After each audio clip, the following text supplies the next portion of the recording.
मंत्रिमंडळ विस्ताराचं ठिकाण बदललं। आता मुंबईऐवजी नागपुरात शपथविधी। उद्या दुपारी 4 वाजता घेणार शपथ।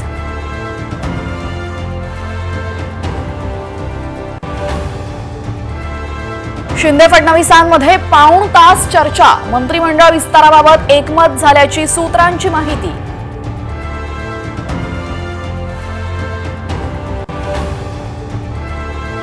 शिवसेना मंत्र्यांच्या नावाची यादी जवळपास निश्चित। आज शिंदेंकडून नावं जाहीर होण्याची शक्यता।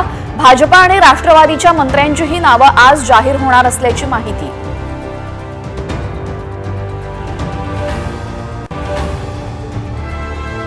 राज्यभरात पुढील 2 दिवस रेशन पुरवठा ठप्प।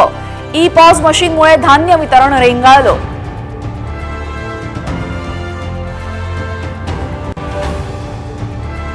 अल्लू अर्जुनला हायकोर्टाकडून जामीन। 1 तास आधी लोकल कोर्टानं न्यायालयीन कोठडीत केली होती रवानगी।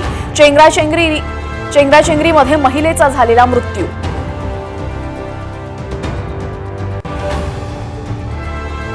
गाभा कसोटीसाठी नाणेफेकीचा कौल भारताच्या बाजूनं। टीम इंडियाचा बॉलिंगचा निर्णय। प्लेइंग 11 मधून अश्विन आणि राणाला वगळलं।